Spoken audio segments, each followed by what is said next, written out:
Welcome to Working Wisdom with Dr. Kevin Sansberry, the show where we distill the invaluable lessons learned on our mission to detoxify workplaces. In this show, we don't just explore theories, we engage in thought-provoking conversations with experts and influential leaders. Together, we'll unearth the strategies, practices, and wisdom that can elevate you and positively impact your organization. Get ready to gain actionable insights from the very best in the field. Here's your host, Dr. Kevin Sansberry.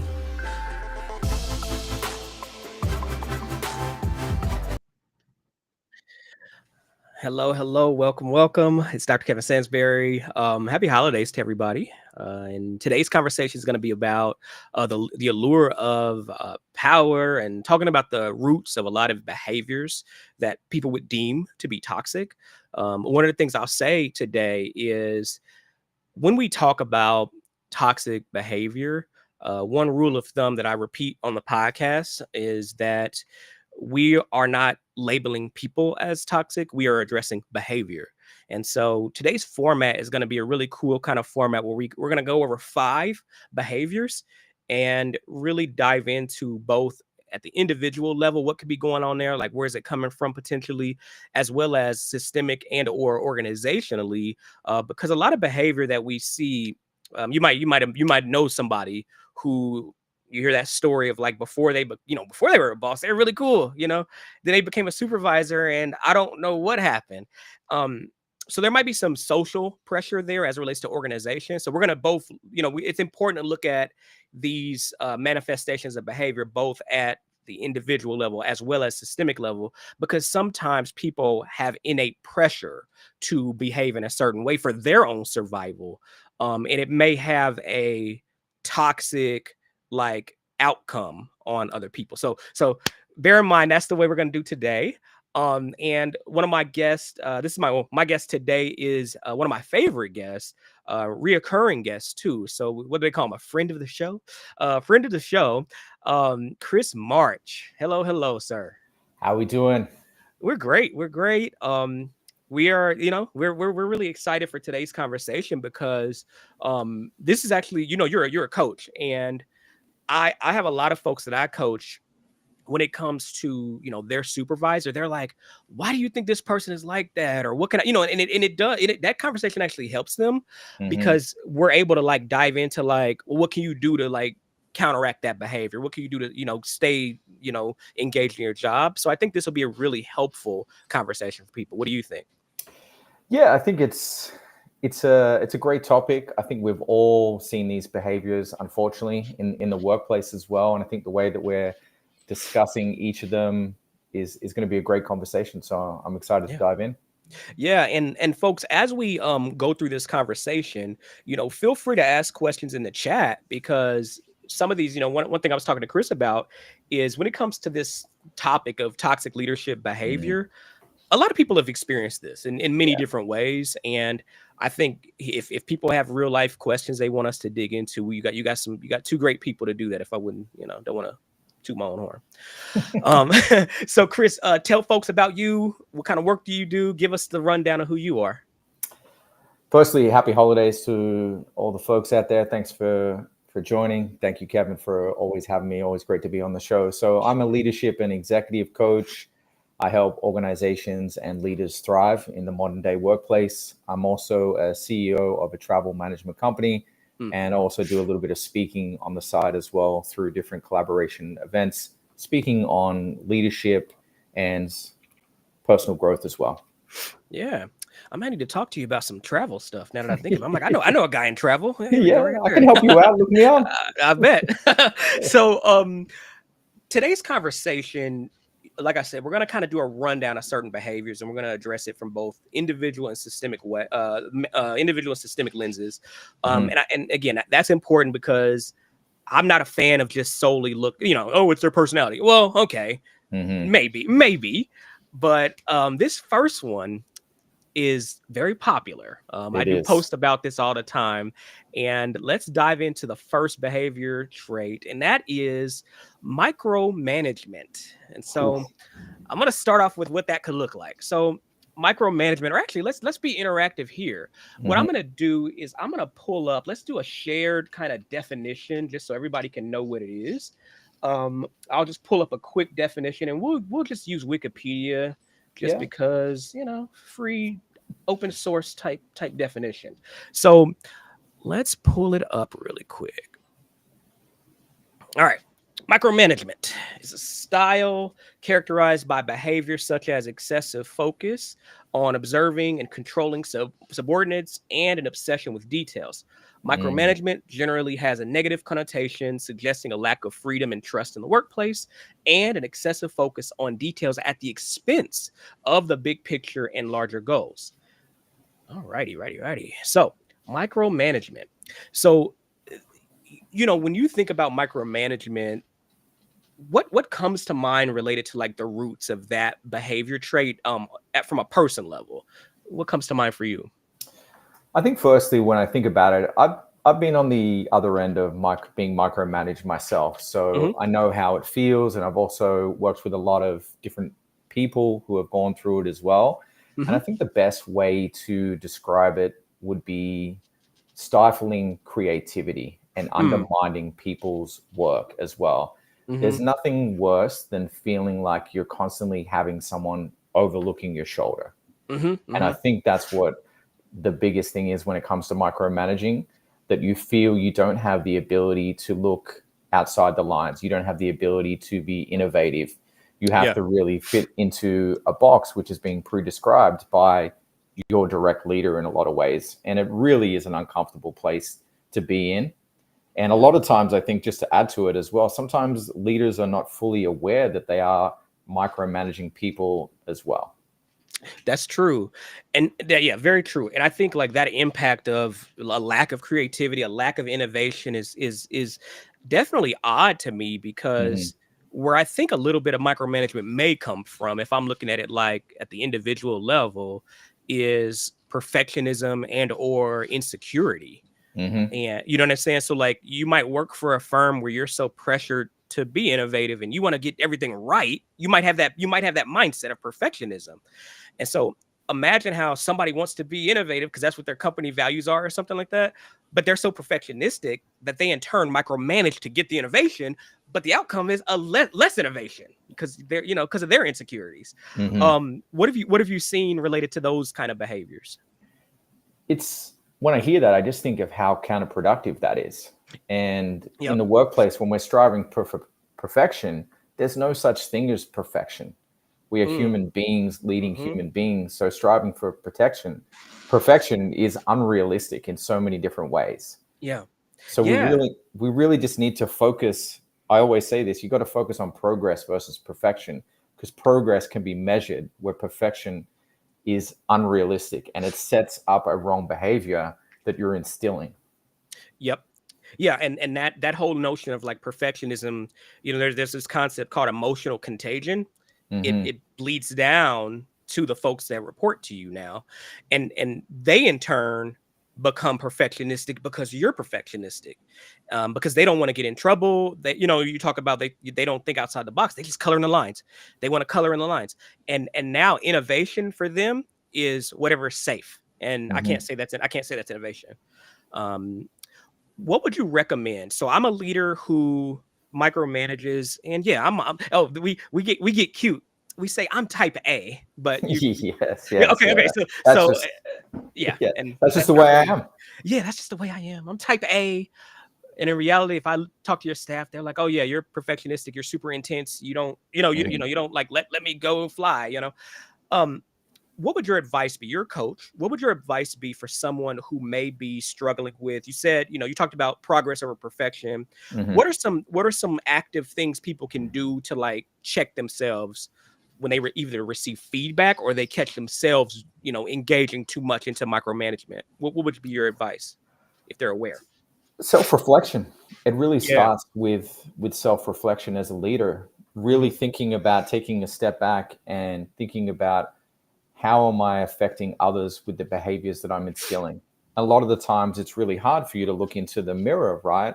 So if you don't have the ability to be really self-reflective, are there certain peers that you can go to, a trusted source, to really ask those questions and ascertain, am what I'm doing is having the positive impact, or am I having a negative impact on my team?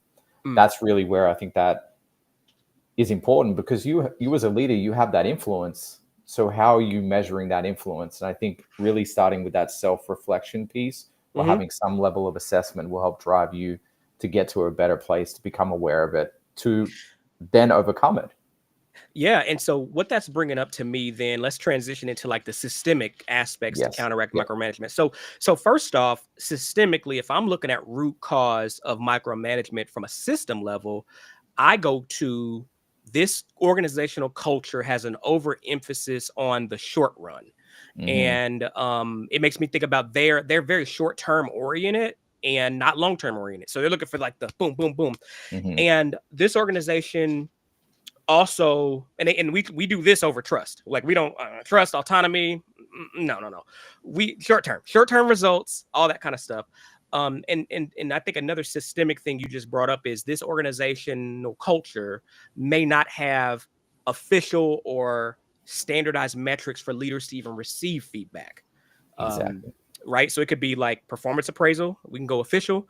It could be like quarterly conversations, maybe. Hmm. It could be, it could even be in a not like a what if So every leader had a 360 or something? yeah, I think a 360 is a great way to ask for feedback, or anonymous surveys. Anonymous surveys. Yep. You could add that piece into there as well. And I know this is one of the topics that we're going to be diving into, but a lot of times as a micromanager, you may be not open to feedback. You're not open to feedback because you feel you're doing everything right already. Right. In the culture, our Yeah, culture could be a that's culture, part of it. that's part of it. Like, right. So like they have this thing, Senge, a learning culture. So Hmm. Dr. Senge, Peter Senge, I think we talk about a learning culture in that line of research, and what that emphasizes is, how do we look? It's kind of like Carol Dweck's growth mindset. How do we Hmm. look at mistakes and failures not from a fixed mindset, but a growth mindset? Hmm. Though those behavioral norms need to be cultural as an organization, because you can go on LinkedIn and download all the infographics and talk to all the leadership people like us, and you can talk to us and hear all the great things, but then you go back to work and don't do the things. So we have to create a culture of that behavior in order for us to like get out of some of these things.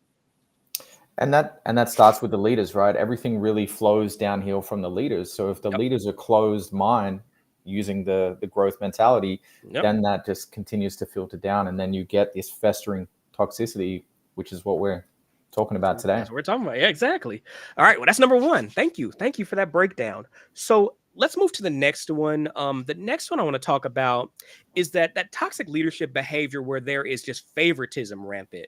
Oof. And this favoritism can either be like affinity bias. So like you have favoritism for people like you as a leader. Mhm. This favoritism can look at, so that could be like, oh, you have favoritism based on gender. You have favoritism based on what Yeah. school people went to. Yeah, And anything like, affinity bias, like me bias. And this favoritism can lead or can relate to certain people get access to projects. Certain people get to go out to lunch with the leader all the time.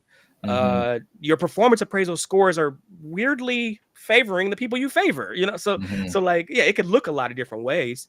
Where do you think this comes from at the individual level? What's some roots you can think about there? I think it's another one where you think about the people that you work with from a day to day, and I think as human beings, we naturally gravitate to certain people that we Hmm. feel some level of commonality towards, or Hmm. you may feel that their body of work more aligns with your style, Yep. or particular ways that they approach different projects, or the outcomes that they have. You think Hmm. about sales driven environments, a lot of that favoritism is directed towards people who have bigger outcomes, who have greater results in the sales space, right? So I think there's a lot of things that we do unconsciously that help drive those favoritisms that we see on a team level, and also we'll speak at a higher organization level as well. I love that you brought up the angle you did, because I didn't think about that. you could favor people who have very similar work styles as you, personality traits as you, right? Yeah, like, okay, I only favor extroverts because I'm an extrovert, or I only favor introverts because I'm an introvert, whatever. It can even go there, which is what I'm gonna say. Affinity bias, which that's what that is a human thing. Like we are comfortable with what we're comfortable with, but I think like it's implicit sometimes. Sometimes you don't even know you're doing it, and so. Right. And so at the individual level, I think implicit bias is really helpful to bring up here because the tricky part is you don't know you're doing it.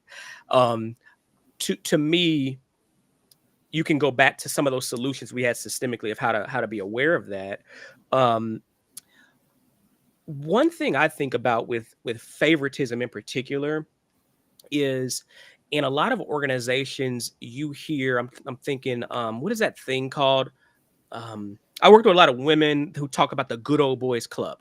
Yes, And yeah, I hear right. And I boys hear club. that. Yeah. And it's like, well, we're not doing anything wrong. They're my friends and da da da da. And I think, one aspect that's maybe missing is, we talk about emotional intelligence. What I'm looking for in this favoritism conversation is empathy from these leaders who automatically get defensive when we're trying to like call out or point out favoritism. Yeah, and so to me, I think from an individual standpoint, there may be a lack of social awareness, a lack of empathy potentially. I don't know. I'm just spitballing here on what I've seen in action. When people try to nicely bring it up, like, hey, we want to seat at the table, and it's like, oh, what do you mean? You got a seat at the table? And it's like, well, no, I actually literally don't, So yeah, so I go to emotional intelligence with this one. And I think I want to ask you this. When I think about this, I think leaders really struggle with the perception of them being liked at work. So liked versus being respected. What are your thoughts on that when it comes to favoritism as well? I love that. Well, I'm gonna say this. Wait, so let me ask a question first. Are you saying there's potential of people seeking to be liked versus respected? Yeah, as a leader, it's not a common challenge, but I see it come up a lot where as leaders they really struggle with I want to be everyone's friend versus I want to be respected, which can lead to unconscious favoritism in a lot of ways as well. Yeah. And what tends to happen when we talk about affinity bias, the reason why affinity bias kicks in and even exists, other than safety, that's a sense of safety, is it creates a sense where you're more likely to be liked with folks you share a commonality with or not. Like if we all like baseball, so we like each other because we're bonded around something we all have an affinity towards, and by virtue of I know you like baseball, I like baseball, so I like you. And so we tend to band to where we're liked more. So I do think it connects. But to your point, that's the job of a leader is how do I create connections with my team, not just with a certain proportion of my team.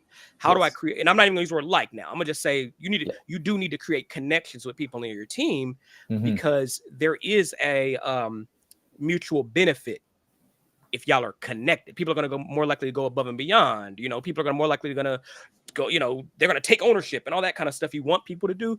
If people have a connection and feel a connection towards you as a leader, they're going to go further. So I think that's the goal of leadership, not necessarily being liked by everybody, but having an authentic connection where we all know why we're here.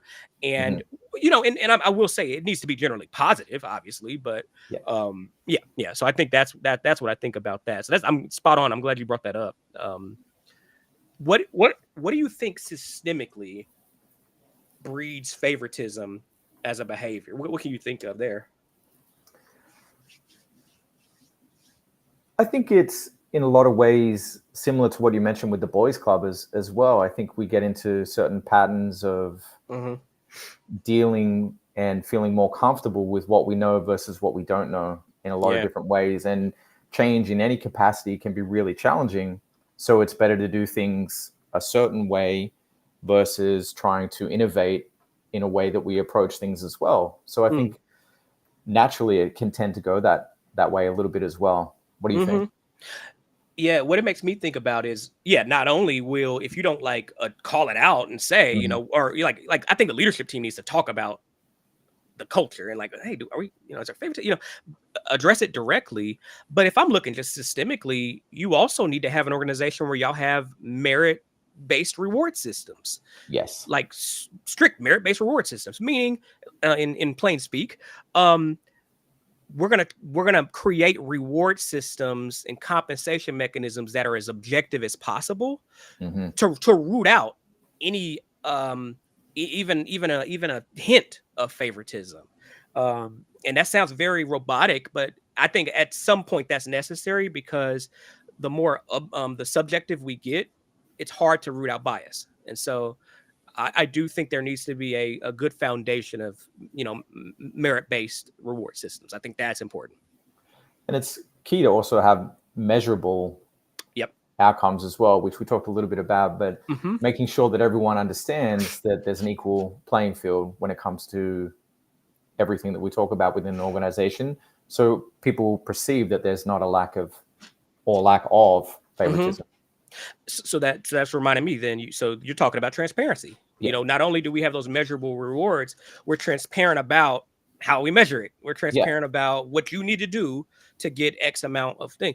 So it could be like,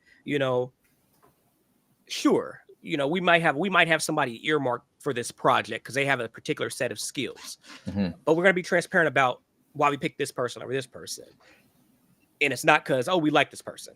It's going to be, we want a meritocracy. So I think that's what that is. It's going to be merit-based. It's going to be based off of what people are able to produce, and or what somebody, maybe somebody showed promise in another project that relates to this one, so it's like, we saw you, we want to give you this, project to test you out or whatever, but be transparent and be real about it. Don't hide it, like that. I think that's important as well, to root out favoritism, in my opinion.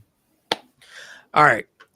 Number 3. So number 3, we're looking at the lack of accountability. So this is the leader and or leaders who staff might be bringing up some of these things we're talking about, but you see a lack of accountability and a lack of ownership, and they, leaders may blame shortcomings on others.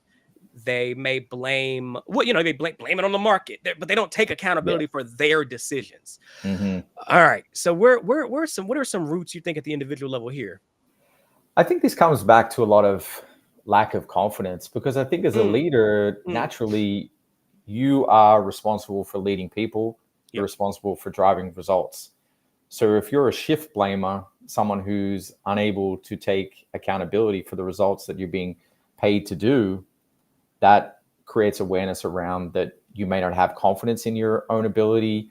It's not my fault. It's the market, as you said, or it's the team, or COVID. They're still blaming COVID now. Yeah, we're still recovering from this, or the winter weather, or whatever the market that you're in. I think it really shows a lack of confidence, a lack of really self-awareness as well when it comes to your own leadership. And it's a really big question mark. If that person is unable to take accountability, then are you in the right role as a leader?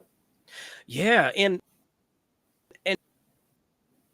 this brings to me, well, first off, I'm just a leader, and they rarely take accountability for their actions. Knows it was something they did and they contributed to. That's pretty weak to me. I'm just thinking about how weak that looks.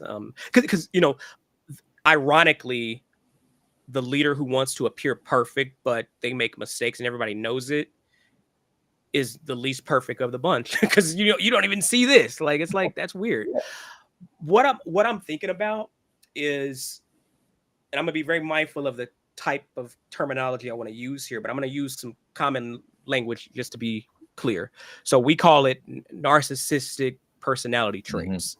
So what I think about, and that's different than narcissistic personality disorder. So like the traits. So what I think about here, and so I'll use terms like arrogance and hubris. Let's just call it that, ego, right? So like, with that being said, there is a bit of, at the individual level, potentially like, this person's arrogant. There's some hubris here. Of course it's not them, it's you. I made a mistake, but you should have told me.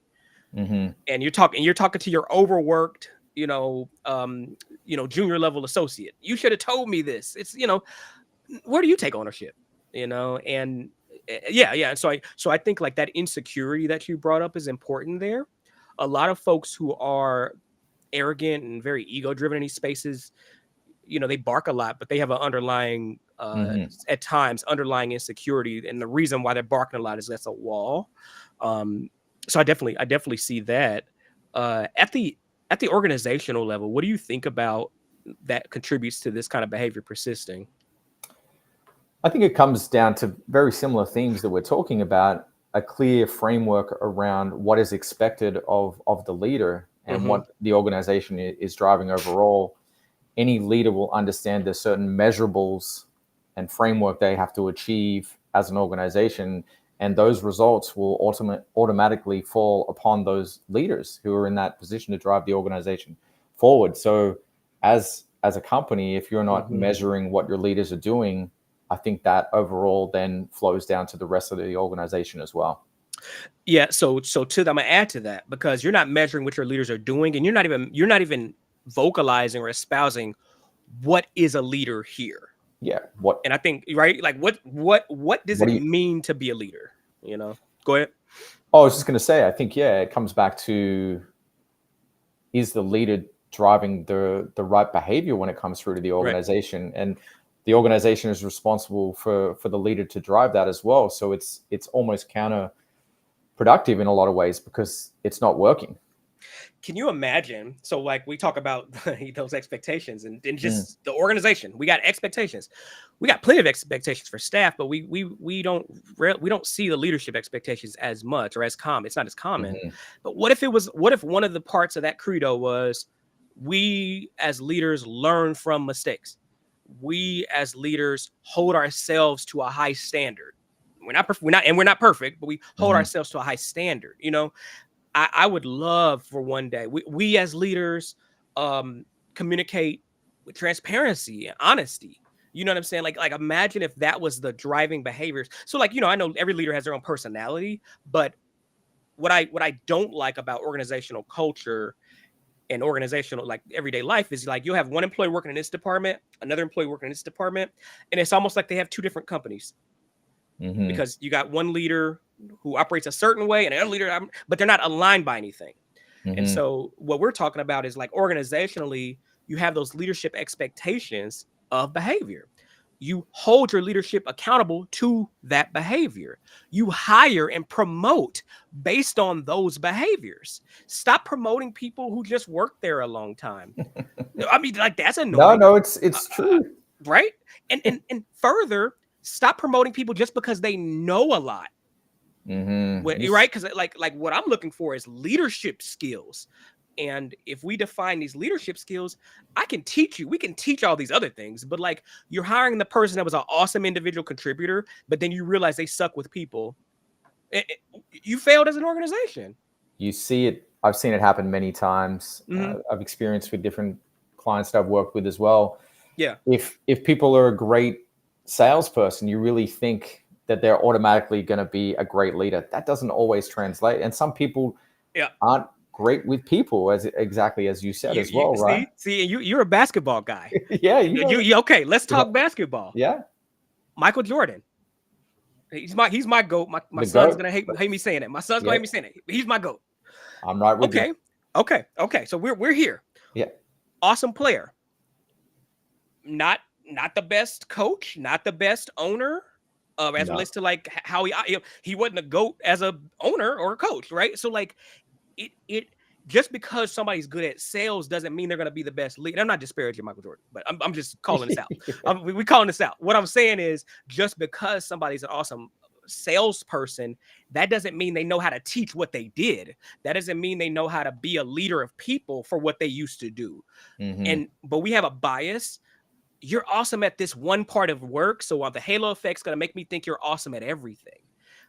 Figure out how to measure these traits you're looking for. Look for these traits that you espouse. But yeah. So I think that's really spot on. And I think related to the previous ones, having a way to measure leadership performance and like on a regular basis is going to be important. Those traits and stuff like that. I love the Michael Jordan analogy or that you just shared there. And I think a lot with this behavior, when there is a lack of accountability, you also notice there's a lack of communication. Boom. Yeah. Yep. Two-way, like a two-way communication. Yeah. Yeah. And because I'm only saying two way because a lot of leaders feel like, oh, we communicate and it's like downward communication. It's like, yeah, we communicate. No, communication is what we're doing. It's back and Yes. forth. It's two way. It's taking and building upon. Yeah. Yeah. No, I love that. Um, what do you think about when I think of lack of accountability? This is making me think about you have a lack of communication not only from your internal your staff, Hmm. but it could be a lack of accountability even externally with customers, or if you're in a nonprofit, those you serve. Hmm. It could be a lack of accountability about your impact as well. How does that relate to you in the work that you've seen? Yeah, I think if you really want to know how well you're doing as a company, Mhm. what's the best advice that people generally give is ask your customers. There you go. Ask your customers. They'll tell you. And I Yeah. think a lot of the times as leaders or as a company, you may struggle with asking that question because the fear of the unknown or fear of hearing something that you may not agree with. Hmm. And it Hmm. comes back to Yep. a couple of the other traits that we've spoken about as well, and having that mindset to help you move forward and being closed-minded to that innovation and opportunity to move forward. Okay. So what you're bringing up is the fact that as people, if we're not careful, sometimes we will create walls around our version of reality, and we put ourselves in echo chambers Hmm. because we don't want our reality to be like bubble that we created to be popped. And so if I don't want that reality, or if I don't want that bubble to be popped, yeah, why would I ask my customers for feedback? Why would I? Why would I ask my staff for feedback? I'm comfortable with my reality, I have all the and answers. I got all the answers. I got all the answers. And you brought up a really awesome point of how, as leaders, can we engage with a behavior called openness. That's actually a measurable thing, Hmm. actually, and it's, I find it in the research a lot. But that openness is a trait that's a really important factor. And so, what you're saying, and I actually agree with, is if I were looking for leaders, I'm just going to say one of the traits that I would look for is openness, Hmm. because my hypothesis would be those who show openness can potentially show communication for learning, could potentially show they're going to be looking for their performance where they can do better. They're going to be asking for customer feedback before a critical incident. Openness. Yeah, I love that. I love that. Okay. All right. So moving to the next one, I think we are looking at inability to accept feedback. So very similar to what we just said. I think we just hit on that. So inability to accept Yeah. feedback. We were talking about lack of openness, lack of willing to go through that. So we covered that one. Um, one thing I'm thinking about with inability to accept feedback is also not only do you not have the mechanism systemically, you don't have, and this is similar to that growth mindset, but you don't have like a feedback driven culture. Hmm. And I want to call that one out because I've seen organizations where their culture is built on feedback and they call it continuous improvement. Hmm. And so talk to me about your experience with that mindset. Have you seen that, like a continuous improvement mindset? I've seen it in hospitals a lot, but have you experienced that in any of the industries you've coached and worked with? Yeah, I think again it comes back to the leader being the example, modeling Hmm. the way that they want to see in their team as well. If you as a leader are soliciting feedback, and I think where I was thinking with this is as a leader, you may struggle with how to ask for feedback yourself. Hmm. But when it comes to your team, they will look to you and see how you react to feedback, how you ask for it as well. Yep. And if you're truly open to feedback and you're trying to solicit it as much as possible, that will help drive that continuous feedback improvement loop that you're hoping to get to as well. And I think a lot of times we fear that feedback. I know for me early on, I really struggled with Hmm. asking those right questions, how to process it, what is the correct way to move forward with it as well. So I think that is a big piece when it comes to accepting it and also really asking for it in a lot of Yeah. ways too. Agreed. Agreed. All right. This is actually the true last one because I think I skipped over number 4, but this is our new number 5. It is the inability or neglecting the inability to see, like, employee well-being, but it's like neglecting that well-being of employees. Mm-hmm. Good one end on, actually. I think individually where this one comes from is I have this mindset as a leader that I paid my dues, meaning I overworked, I was Yes. stressed, I went through depression, so you have to too because I did. I think that's a really like a common occurrence. It's like you're pushing your trauma through other people or allowing it, even if you have the ability to like change process and stuff like that. Hmm. You don't because you accepted this as a norm. And again, and I'm not saying like, work hard. I'm not saying not working hard. I'm saying we're pushing people and ourselves to the brink, and you're doing that just because you had to do that. You assume that's the norm when it maybe not it be the norm, right? Hmm. What have you seen at the individual level here? The first thing I think about is the pandemic, Mm-hmm. is the way that shaped the workplace culture in a lot of different ways. And you think about how the workplace is today. Typically, let's use a standard organization. You're going into the office 5 days a week. There's a commute back and forth. Now we're seeing a lot of organizations remain Pendulum within the back. hybrid. Yeah, yeah, Yep. edging back to Yep. the 5 day, but also Yep. shifting to the hybrid model during the Yep. pandemic because we had to. And Mm-hmm. you, in a lot of conversations I'm having with people, and I'm sure friends as well, they're really thinking, how did I actually do the 5 day work week? Right? Yeah. That comes up a Yeah. lot. They're like, how Yeah. did we do this? I'm getting so much more value in my time. I'm spending time with my loved ones. I'm getting time back as well, and that Yep. really has put a massive spotlight on the well-being and having these tough conversations that I think may taken a little bit longer to have, right, in a lot of different ways. So that's where I go. What about you?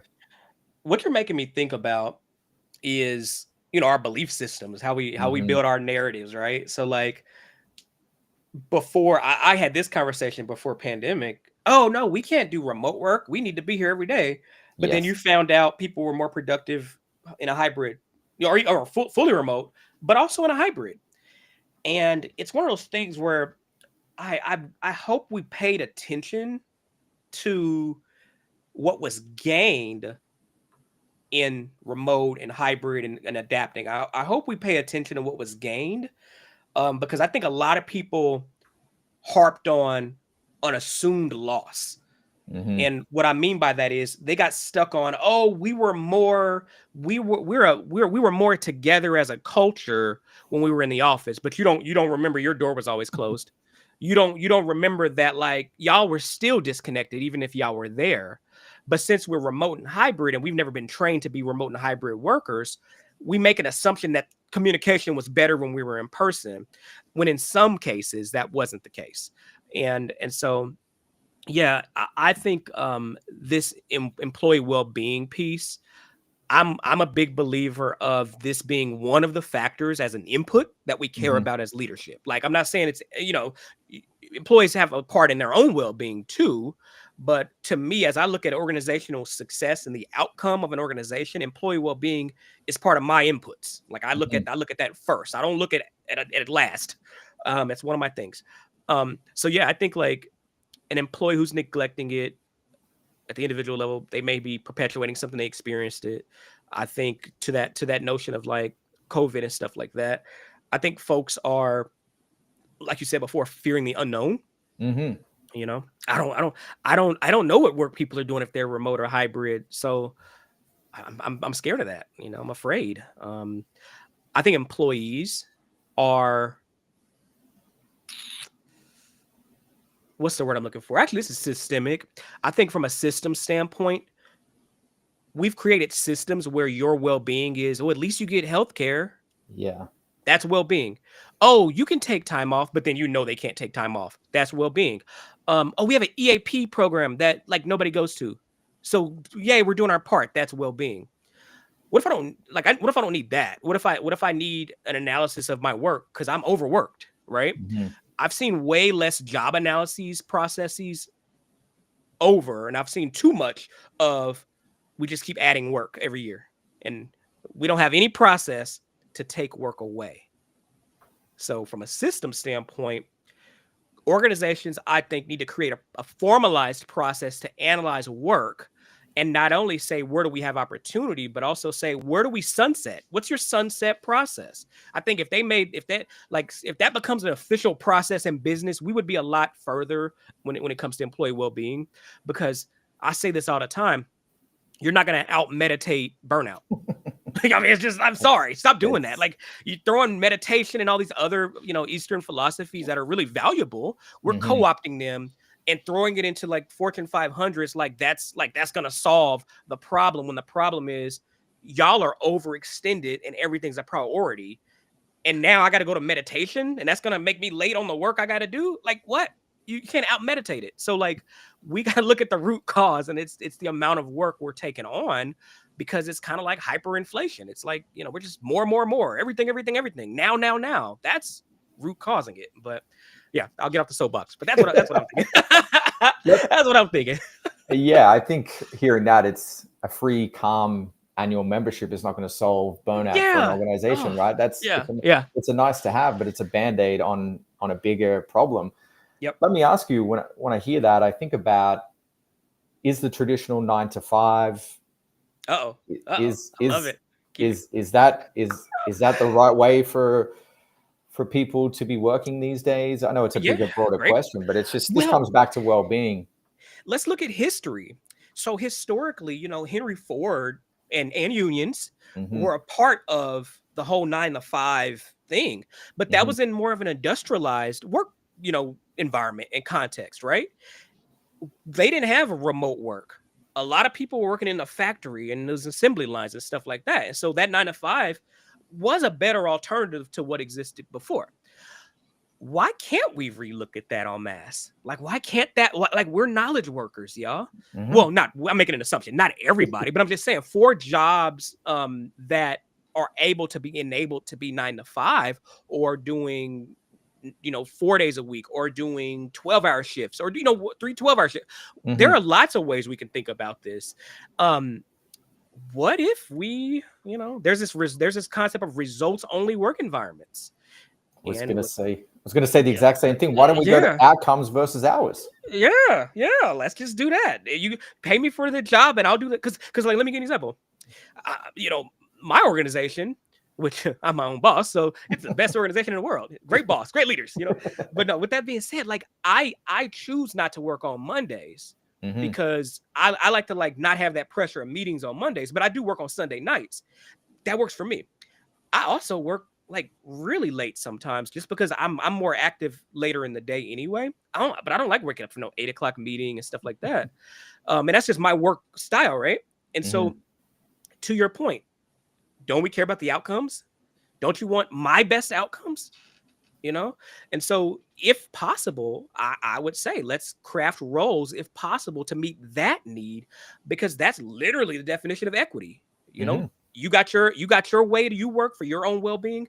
I got my way to work for my own well-being, but we're both doing our job, right? And I think that's important to note.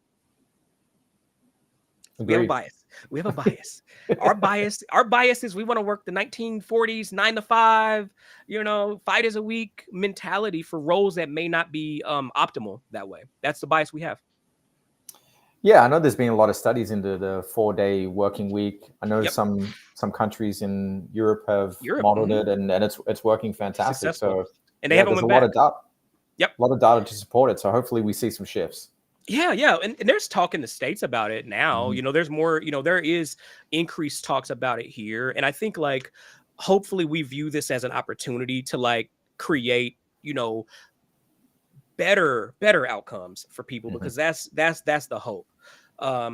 Thank you, Anna, in the chat. Oh, that's a nice compliment. Yeah. Very nice compliment. Very nice compliment. But no, like my hope is, we talk about AI so much nowadays, Mm. and we kind of treat people like they're AI, instant gratification. We treat people like they don't have well-being. But I've done some work in, like, robotics warehouses. Even the robots that they have in the warehouses go offline for something called calibration. But yet, your people are pressured not to go offline for their calibration. And it's fascinating. We treat the Mm. machines sometimes better than the people, because I wonder if a lot of these laws that we have in place to treat people better didn't exist, where would we be?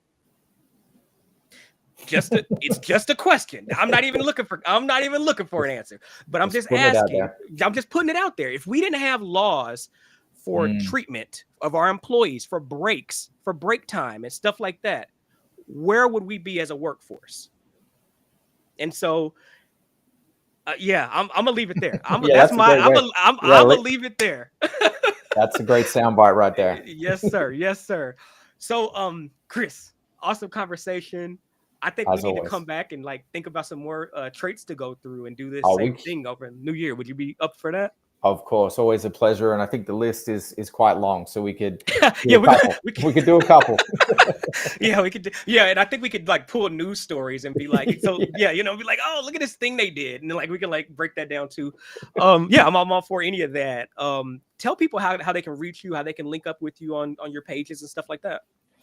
Thank you. So the best way to get a hold of me is via LinkedIn. I post 3 to 4 times a week on there, sharing insights from my own journey, and also talk a little bit about leadership and also personal growth. Alternatively, you can check out my website as well, Chris March Coaching, if you're looking for services when it comes to executive coaching, group workshops, and also speaking engagements as well. Yeah, I vouch for Chris. He's an awesome guy. That's why you see him on the show. It was a pleasure talking with you today. Very fun. And I hope you have a happy holiday. Happy holidays. Thanks for having me. Always a good time. Right. Yeah, man. Awesome conversation. Really, I was tired. I got off a 4 a.m. flight. I had to go to the airport at 4 a.m. Had a morning flight back home today. And that's after three 4 a.m. days in a row. But really, really exciting conversation. Really woke me up. It really, it's really just emphasizing the need for these kinds of conversations and really emphasizing the need for a lot of this work that we see ahead of us. I really look at this work as in the workforce in the work world as opportunistic. I'm very opportunistic about it, meaning I see a lot of possibilities. I'm looking at things in a growth mindset. And so as I think about 2025, this is not necessarily a New Year's resolution. This is more so like, what's my to do next year? What am I focused on? And a lot of what we talked about today really is a good reminder of why I do the work that I do. So I want to thank everybody for watching the show. This is Working Wisdom. This will be put on the Toxic Leadership Podcast. So hello to our listeners. We've reached about, I say between 82 and 86 countries now. It fluctuates, but we're, we're above 80 around the world. So thank you to all the listeners for the great listenership this year and partnership this year as well. And so I'm Dr. Kevin Sansbury. We're out.